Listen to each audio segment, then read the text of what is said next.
Alright, so recently I've been trying to tackle a book. Yes, I do read sometimes. How to Hack Like a Ghost. So I've been trying to read this book for the last, I don't know, a few months here. And I want to create and simulate an environment that they talk about within this lab. So in today's project, I'm going to be attempting to create a containerized environment using my Raspberry Pi, because why not complicate things and make things harder than they really need to be when you could just host them out in the cloud? Okay, so I went ahead and drafted up my Raspberry Pi Homelab document. And in this case, I'm going to be following a scenario that is outlined in this book, which is an attack scenario. This attack scenario is going to have 3 different machines. And to do this, I'm going to be using containers. So the Docker engine is a perfect technology to use to containerize or create containers. Now, for those of you who don't know, containers are basically small virtual machines which package up all of the code and dependencies so that applications can run quickly. And I totally didn't just read that off the screen. Wait, that's not entirely true. You can't compare it to a virtual machine completely. So as you can see in this picture in front of me, with containers, you share the underlying operating system, and that layer of separation comes in through the container engine, which in this case is going to be Docker. Virtual machines, on the other hand, usually have different guest operating systems, so Windows, Linux, Mac, whatever you want to do, and then the applications are above that. You gotta be really careful when you're making the comparison, and yeah, I didn't really distinguish that, so keep going. So I went ahead and drafted up just a small document. I will share this with what Docker is, how Docker works in a very high level, and I have my architecture here. A basic Linux web server or just a Linux server. And I'm going to be using Kali Linux, which is going to have a C2 framework, Metasploit, and a reverse proxy. In this case, it's going to be Nginx. Now you may be wondering, what the heck is Nginx doing in front of me? It actually allows you to route the fraudulent activity back to the Kali Linux server. However, all of the legitimate traffic will be routed to a website, for instance, or whatever it is that the real intentions of the machine are. So this is the basis behind this machine attack here. Go ahead and get into my Raspberry Pi, and I already have Raspbian set up. So here in front of me, I have both an SSH connection and a virtual network connection, or VNC, into my Pi to help assist me throughout this process. So the first step is to go ahead, download the Docker engine, and set up the environment for my containers. Let's go ahead and get doing that. But little did I know at the time, I was about to encounter many problems. And it's a simple attack scenario. Oh boy. I downloaded the Docker engine from Docker's official website and went ahead and used the convenience script, which is the only way you can download the Docker engine on ARM-based architectures, which in this case is Raspberry Pi. Unfortunately, this is going to be my demise because, well, you'll see here in a moment. A few hours later, I ran into a whole bunch of errors when I was trying to install Docker. It had to do with my Raspbian edition and the Docker daemon, but I finally have the Hello World container up and running, which basically verifies that Docker is running correctly. My next step is to go ahead and download the Ubuntu, the Nginx, and the Kali machine and get those utilities up and running.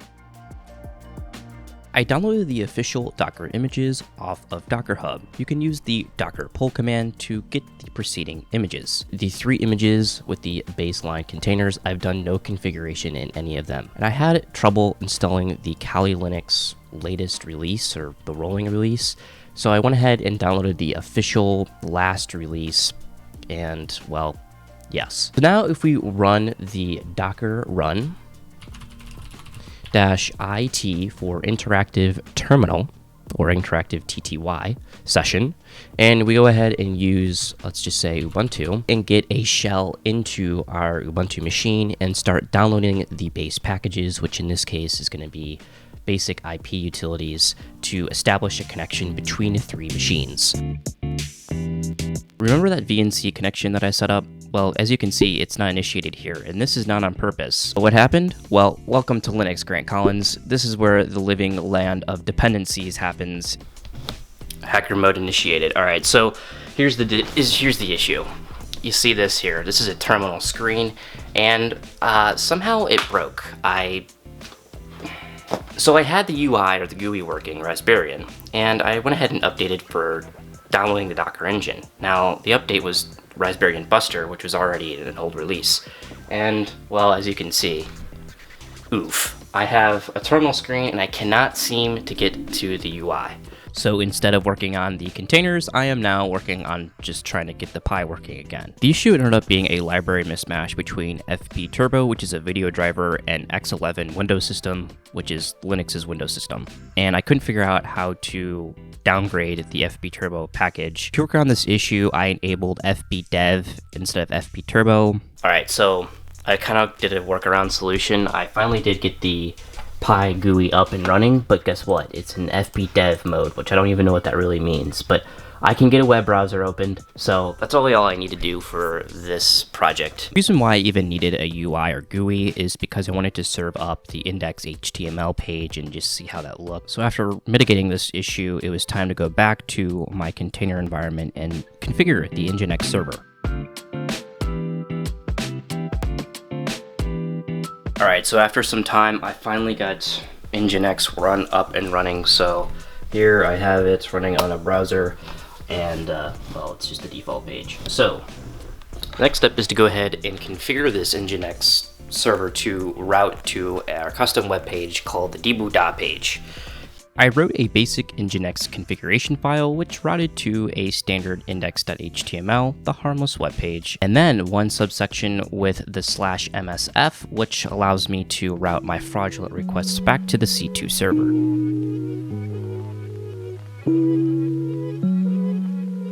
I downloaded all necessary libraries, including the networking libraries, which allowed me to connect all three containers together. Containers are bare bones, meaning there's no packages installed, so you have to install basically every package. After this, I made sure to route all of my requests through the reverse proxy, including both the Kali Linux machine and the Ubuntu machine. Now, as you may recall, my final task was to install Metasploit. My original intention was to set up a reverse TCP listener on the Kali machine and deploy a payload on the Ubuntu machine to connect through the reverse proxy back to the Kali machine using the reverse proxy's IP address with the /msf, which would route all requests to the Kali machine. I tried for several hours to deploy a basic payload on the Ubuntu machine, and I tried several different payloads, including the reverse TCP shell through Python, Bash, and just general reverse HTTPS. For some reason, I couldn't figure out how to get the payload to route through the reverse proxy, so I probably was missing something. So to kind of simulate a C2 server, I went ahead and installed Python 3 on my Kali container, and I set up a basic HTTPS web server. I generated a self-signed certificate using the OpenSSL utility. Finally, started the Python HTTPS server to handle any requests. Here is a demo of the final product, and something that really ended up being pretty simple, but I made it so much more complex than it had to be. Okay, so I think I'm finished with this project, and well, yeah, it took me like 5 days to do what probably a penetration tester would do in 15 minutes. I have my three containers: the Kali machine, the Ubuntu machine, which acts as a victim, and our Nginx reverse proxy server. Okay, so I'm using the curl command, and this -k option ignores insecure connections over SSL, and this is the IP address of our default web page. So if we use this curl command, we should get the HTML, which in this case is our deboo.icon. Perfect. Now, let's say, we're on this victim machine and we want to either have a reverse shell go through our Kali machine. To do that, we can simulate this by going to the MSF tab here in this case. And as you can see here, we're going to have a communication established. And if it updates, as you can see, we are getting a GET request with a 200, which means it's okay. Perfect. So that is the project in a nutshell. I mean, it's super simple, yet it took me days to do because, well, I don't know what I'm doing. To some extent, it's just all about the learning process. And yeah, there are several limitations already to what I have explained here in this small video. The first one that I want to mention, and the biggest one in this case, in my opinion, that I can come up with is these would not be on the same network, likely. In a real-world scenario, you would have this Ubuntu machine, which let's just say is out on the internet somewhere, and you have maybe your attacker-controlled reverse proxy in your attacker machine. So in this case, these would be on two different subnets, and they're all using the 172.17 network right now. So, well, what that means is they're all on the same network. Unfortunately, I couldn't figure out Docker networking. I don't think that multiple containers can communicate with each other on separate, completely different networks. I didn't look into that issue. I could have maybe done a little bit more research there. Okay, so what I've done here is I've set up a TCP handler listening on the attacker machine address, and this is where I came into my issues. So if, let's say, I request the curl command through the MSF, well, first off, it's going to give me this bad gateway. As you can see here, Metasploit is getting a session, but it's closing the interpreter session. In this case, what you could say is, well, yeah, of course you're not going to get one because you're not getting a payload from, this, Ubuntu machine, right? Well, I couldn't figure out how to route my request with a payload executed on this victim machine over to the attacker machine through the reverse proxy, if that makes any sense at all.